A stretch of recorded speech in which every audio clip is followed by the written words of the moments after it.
Hola, hola, muy buenos libros para todos nuestros seguidores. Esta es la segunda temporada de Cuentos para leer los sábados y en esta oportunidad vamos a leer un hermoso cuento titulado El puente sobre el río del Búho del autor Ambrose Bierce. Y dice de esta manera: desde un puente de ferrocarril en el norte de Alabama, un hombre miraba correr rápidamente el agua 20 pies más abajo. El hombre tenía las manos detrás de la espalda, las muñecas atadas con una cuerda. Otra cuerda anudaba al cuello y amarrada a un grueso tirante por encima de su cabeza, pendía hasta la altura de sus rodillas. Algunas tablas flojas colocadas sobre los durmientes que soportaban los rieles le prestaban un punto de apoyo a él y a sus ejecutores. Dos soldados rasos del ejército federal, bajo órdenes de un sargento que, en la vida civil, debió de haber sido subcomisario. No lejos de ellos, en la misma plataforma improvisada, estaba un oficial del ejército llevando las insignias de su grado. Era un capitán. En cada extremo había un centinela presentando armas. O sea, con el caño del fusil por delante del hombro izquierdo y la culata apoyada en el antebrazo cruzado transversalmente sobre el pecho, posición poco natural que obliga al cuerpo a mantenerse erguido. A estos dos hombres no parecía concernirles lo que ocurría en medio del puente. Se limitaban a bloquear los extremos de la plataforma de madera. Delante de uno de los centinelas no había nada a la vista. La vía férrea se internaba en un bosque a un centenar de yardas. Después, trazando una curva, desaparecía. Un poco más lejos, sin duda, estaba un puesto de avanzada. En la orilla, un campo abierto subía en suave pendiente hasta una empalizada de troncos verticales con troneras para fusiles y una sola abertura por la cual salía la boca de un cañón de bronce que dominaba el puente. A media distancia de la colina entre el puente y el fortín estaban los espectadores, una compañía de soldados de infantería en posición de descanso, es decir, con la culata de los fusiles en el suelo, el caño ligeramente inclinado hacia atrás contra el hombro derecho, las manos cruzadas sobre la caja. A la derecha de la línea de soldados estaba un teniente, con la punta del sable tocando tierra, la mano derecha encima de la izquierda, excepto los tres ejecutores y el condenado en medio del puente, nadie se movía. La compañía de soldados frente al puente miraba fijamente y erática. Los centinelas frente a las márgenes del río podían haber sido estatuas que adornaban el puente. El capitán, con los brazos cruzados, silencioso, observaba el trabajo de sus subordinados sin hacer el menor gesto. Cuando la muerte anuncia su llegada, debe ser recibida con ceremoniosas muestras de respeto, hasta por los más familiarizados con ella.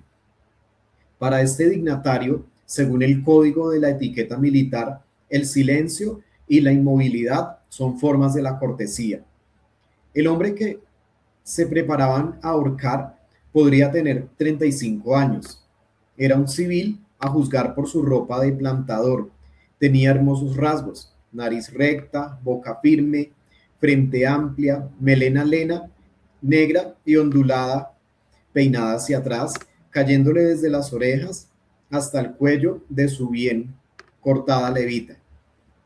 Usaba bigote y barba en punta, pero no patillas.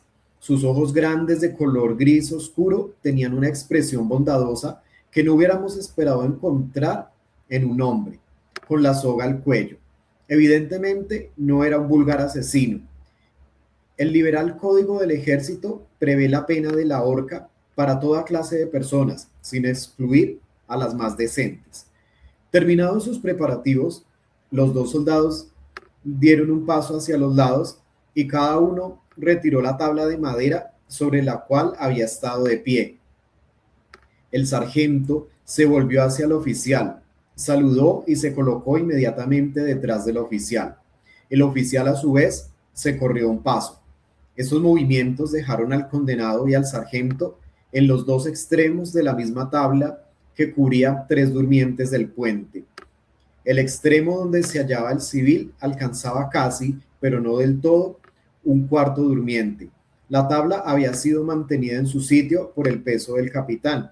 Ahora lo estaba por el peso del sargento. A una señal de su jefe, el sargento daría un paso al costado, se balancearía la tabla y el condenado habría de caer entre los 2 durmientes. Consideró que la combinación se recomendaba por su simplicidad y eficacia. No le habían cubierto el rostro ni vendado los ojos. Examinó por un momento su vacilante punto de apoyo y dejó vagar la mirada por el agua que iba y venía bajo sus pies en furiosos remolinos. Un pedazo de madera que bailaba en la superficie retuvo su atención y lo siguió con los ojos. Apenas parecía avanzar. ¡Qué corriente perezosa!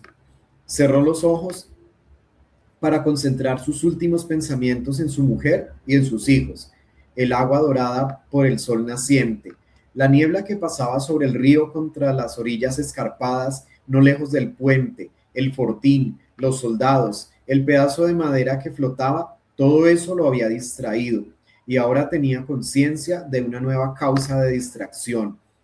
Borrando el pensamiento de los seres queridos, escuchaba un ruido que no podía ignorar ni comprender, un golpe seco, metálico, que sonaba claramente como los martillazos de un herrero sobre el yunque. El hombre se preguntó qué podía ser aquel ruido, si venía de muy cerca o de una distancia incalculable. Ambas hipótesis eran posibles.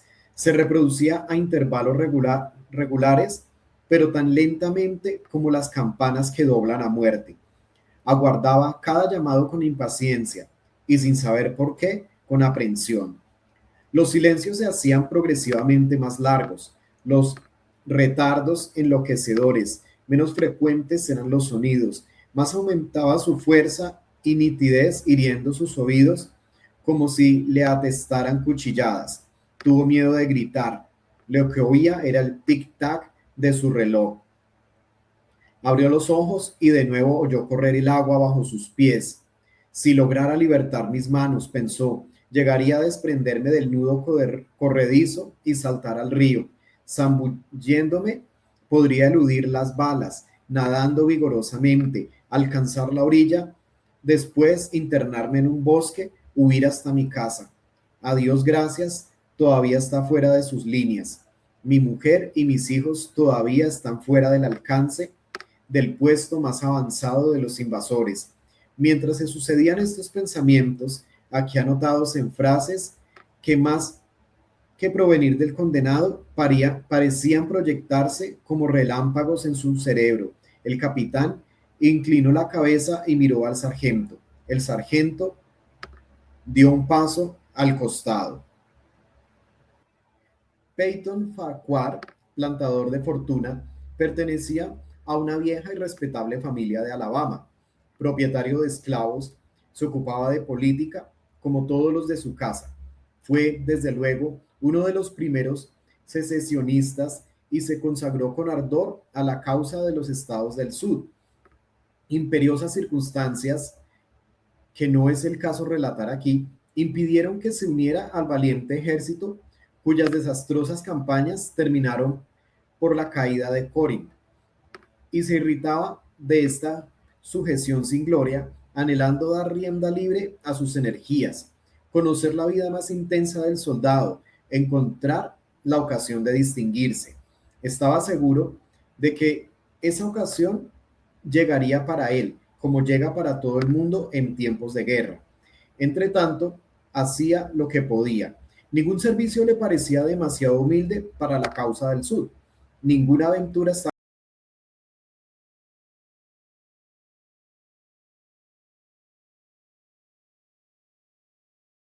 de los combater de bene alma y sin deseados escrúpulos admite en buena parte este refrán francamente innoble. Entre el amor y en la guerra, todos los medios son buenos.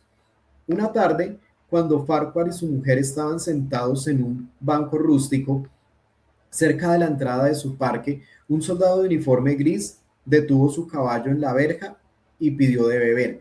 La señora Farquhar no deseaba otra cosa que servirlo con sus blancas manos. Mientras fue a buscar un vaso de agua, su marido se acercó al jinete cubierto de polvo y le pidió con avidez noticias del frente.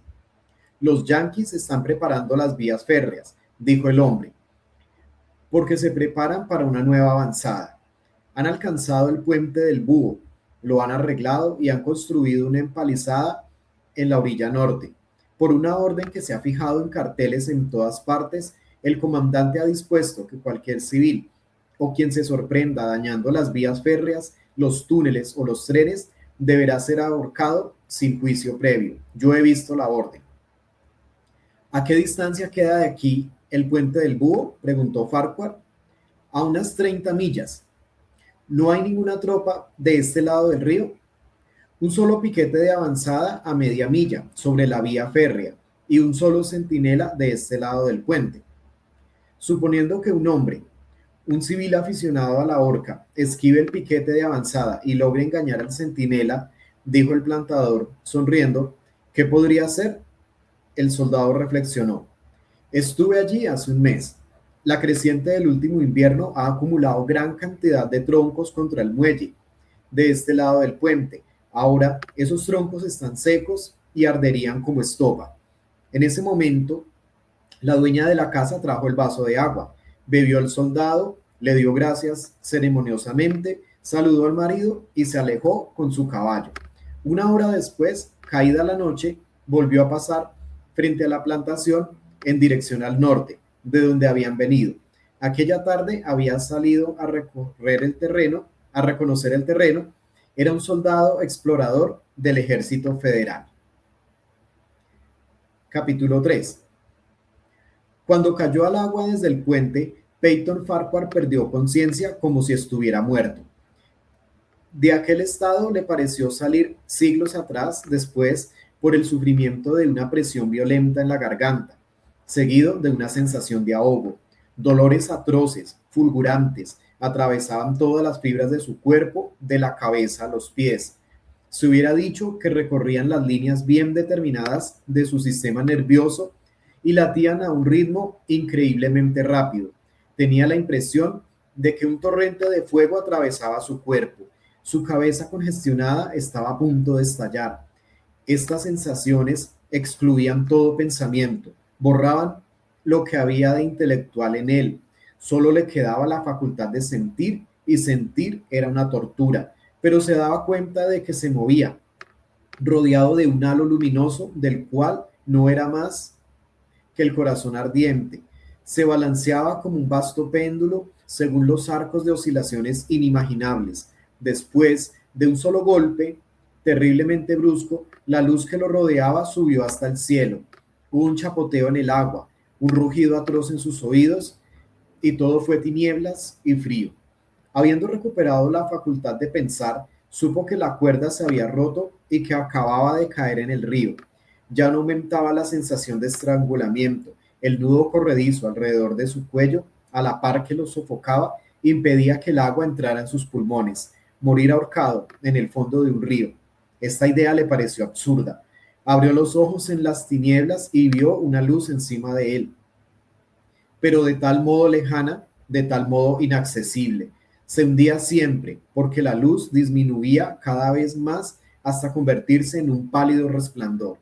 Después aumentó de intensidad y comprendió de mala gana que remontaba a la superficie, porque ahora estaba muy cómodo. Ser ahorcado y ahogado, pensó, ya no está tan mal, pero no quiero que me fusilen. No, no habrán de fusilarme. Eso no sería justo.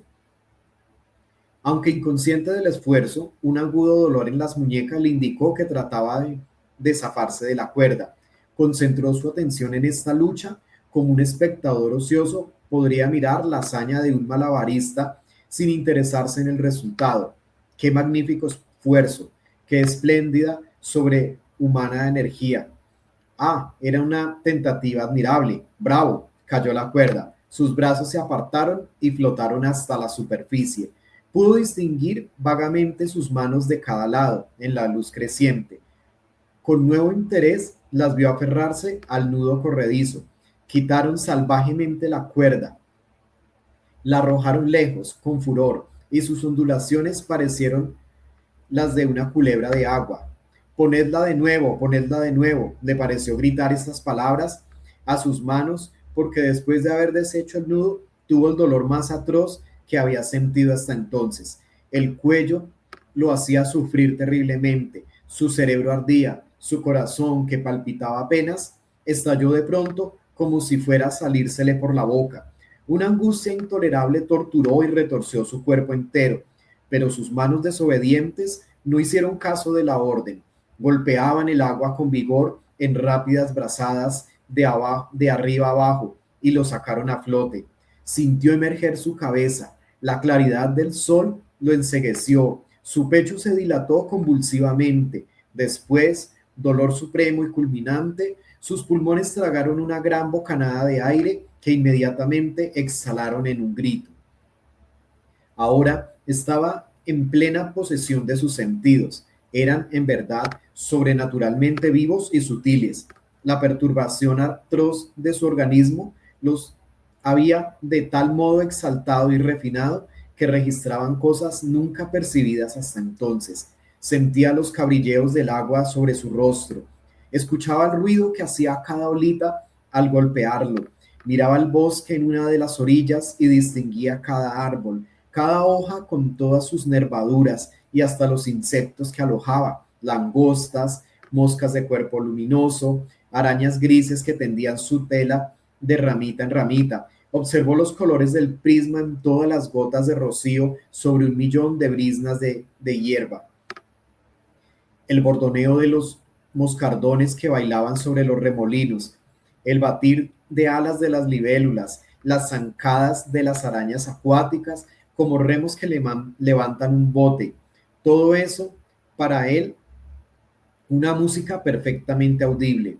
Un pez resbaló bajo sus ojos y escuchó el deslizamiento de su propio cuerpo que hendía la corriente. Había emergido boca abajo en el agua. En un instante el mundo pareció girar con lentitud a su alrededor. Vio el puente, el fortín, vio a los centinelas, al capitán, a los dos soldados rasos, sus ejecutores, cuyas siluetas se destacaban contra el cielo azul, gritaban y gesticulaban, señalándolo con el dedo. El oficial blandía su revólver, pero no disparaba. Los otros estaban sin armas. Sus movimientos parecían grotescos, sus formas gigantescas. De pronto, oyó una detonación breve y un objeto golpeó vivamente el agua a pocas pulgadas de su cabeza, salpicándole el rostro.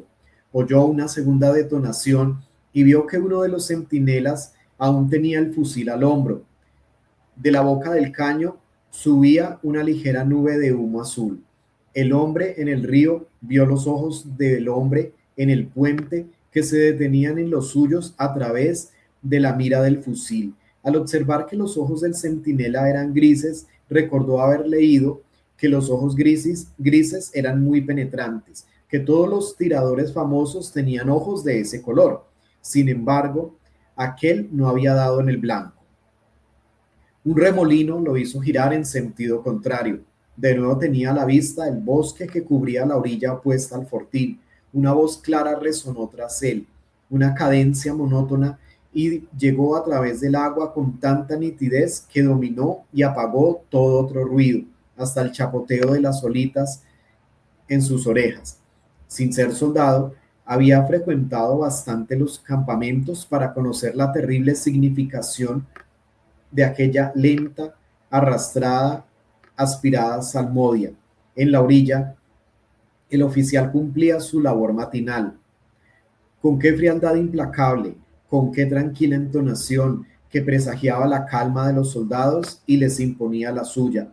Con qué precisión, en la medida de los intervalos, cayeron estas palabras crueles. Atención, compañía, armas al hombro, listos, apuntar, fuego. Farquhar se hundió tan profundamente como pudo. El agua gruñó en sus oídos como la voz del Niágara. Escuchó, sin embargo, el trueno ensordecido de la salva y mientras subía a la superficie encontró pedacitos de metal brillante, extrañamente chatos, oscilando hacia abajo con lentitud. Algunos le tocaron el rostro y otros las manos. Después continuaron descendiendo. Uno de ellos se alojó en su pescuezo y el cuello de la camisa. Era de un calor desagradable y Farquhar lo arrancó vivamente. Cuando llegó a la superficie sin aliento, comprobó que había permanecido mucho tiempo bajo el agua. La corriente lo había arrastrado muy lejos, cerca de la salvación. Los soldados casi habían terminado de cargar nuevamente sus armas, las baquetas de metal centellearon al sol, mientras los hombres las sacaban del caño de sus fusiles y las hacían girar en el aire antes de ponerlas en su lugar. Otra vez tiraron los centinelas y otra vez erraron al blanco. El perseguido vio todo esto por arriba del hombro. Ahora nadaba con energía a favor de la corriente. Su cerebro no era menos activo que sus brazos y sus piernas. Pensaba con la rapidez del relámpago. El teniente razonaba: no cometerá este error por segunda vez. Es el error propio de un oficial demasiado apegado a la disciplina.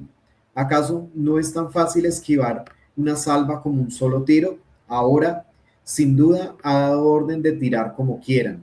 Dios me proteja, no puedo escaparles a todos. A 2 yardas hubo el atroz estruendo de agua, seguido de un ruido sonoro, impetuoso, que se alejó disminuyendo y pareció propagarse en el aire en dirección al fortín, donde murió en una explosión que sacudió las profundidades mismas del río. Se alzó una muralla líquida, se encurvó por encima de él, se abatió sobre él, lo encegueció, lo estranguló. El cañón se había unido a las demás armas, como sacudiera la cabeza para desprenderla del tumulto de agua heridas por el obús. Oyó que el proyectil desviado de su trayectoria roncaba en el aire delante de él y segundos después hacía pedazos las ramas de los árboles, allí cerca en el bosque. No empezarán de nuevo, pensó. La próxima vez cargarán con metralla. Debo tener los ojos fijos en la pieza. El humo me indicará. La detonación llega demasiado tarde. Se arrastra detrás del proyectil. Es un buen cañón. De pronto, se sintió dar vueltas y vueltas en el mismo punto. Giraba como un trompo. El agua, las orillas, el bosque, el puente, el fortín y los hombres ahora lejanos, todo se mezclaba y se esfumaba. Los objetos ya no estaban representados, sino por sus colores. Bandas horizontales de color era todo lo que veía. Atrapado por un remolino, avanzaba con un movimiento circulatorio tan rápido que se sentía enfermo de vértigo y náuseas. Momentos después, se encontró arrojado contra la orilla izquierda del río, la orilla austral, detrás de un montículo que lo ocultaba de sus enemigos. Su inmovilidad súbita, el roce de una de sus manos contra el pedregullo, le devolvieron el uso de sus sentidos y lloró de alegría. Hundió los dedos en la arena y se la echó a puñados sobre el cuerpo, bendiciéndola en alta voz. Para él eran diamantes, rubíes, esmeraldas. No podía pensar en nada hermoso que no se le pareciera. Los árboles de la orilla eran gigantescas plantas de jardín. Advirtió un orden determinado en su disposición. Respiró el perfume de sus flores. Una luz extraña, rosada, brillaba entre los troncos, y el viento producía en su follaje la música armoniosa de una arpa eólica. No deseaba terminar de evadirse, le bastaba quedarse en ese lugar encantador hasta que lo capturaran. El silbido y el estruendo de la metralla en las ramas por encima de su cabeza lo arrancó de su ensueño. El artillero, decepcionado, le había enviado al azar una descarga de adiós. Se levantó de un salto, remontó precipitadamente la pendiente de la orilla, se internó en el bosque. Caminó todo aquel día, guiándose por la marcha del sol. El bosque parecía interminable, que ninguna parte en claro, ni siquiera el sendero de un leñador. Había ignorado que viviera en una región tan salvaje, y había en esta revelación algo sobrenatural. Continuaba avanzando al caer la noche, con los pies heridos, fatigado, hambriento. Lo sostenía el pensamiento de su mujer y de sus hijos. Terminó por encontrar un camino que lo conducía en la buena dirección. Era tan ancho y recto como una calle urbana, y sin embargo daba la impresión de que nadie hubiese pasado por él. Ningún campo lo bordeaba, por ninguna parte una vivienda, nada, ni siquiera el aullido de un perro sugería una habitación humana. Los cuerpos negros de los grandes árboles formaban dos murallas rectilíneas que se unían en un solo punto del horizonte como un diagrama en una lección de perspectiva. Por encima de él, como alzara los ojos a través de aquella brecha en el bosque, vio brillar grandes estrellas de oro que no conocía, agrupadas en extrañas constelaciones. Tuvo la certeza de que estaban dispuestas de acuerdo con un orden que ocultaba un maligno significado. De cada lado del bosque le llegaban ruidos singulares entre los cuales una vez, dos veces, una vez aún percibió nítidamente susurros en una lengua desconocida. Le dolía el cuello. Al tocárselo, lo encontró terriblemente hinchado. Sabía que la cuerda lo había marcado con un círculo negro. Tenía los ojos congestionados, no lograba cerrarlos. Tenía la lengua hinchada por la sed. Sacándola entre los dientes y exponiéndola al aire fresco, apaciguó su fiebre. Qué suave tapiz había extendido el césped a lo largo de aquella avenida virgen. Ya no sentía el suelo bajo sus pies. A despecho de su sufrimiento, sin duda, se ha dormido mientras camina, porque ahora contempla otra escena. Tal vez acaba de salir de una crisis delirante. Se encuentra ante la verja de su casa. Todo está como lo ha dejado. Todo resplandece de belleza bajo el sol matinal. Ha debido de caminar la noche entera. Mientras abre las puertas de la verja y asciende por la gran avenida blanca, ve flotar ligeras vestiduras.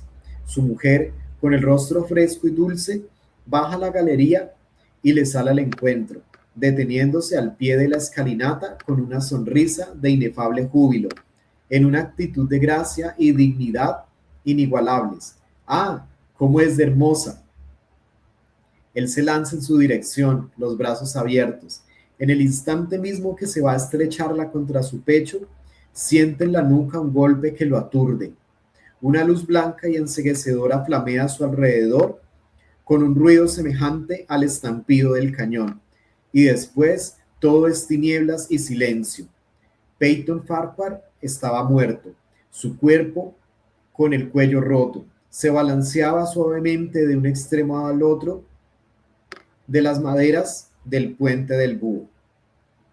En Cuentos de Soldados, Buenos Aires, Centro Editor de América Latina, 1971.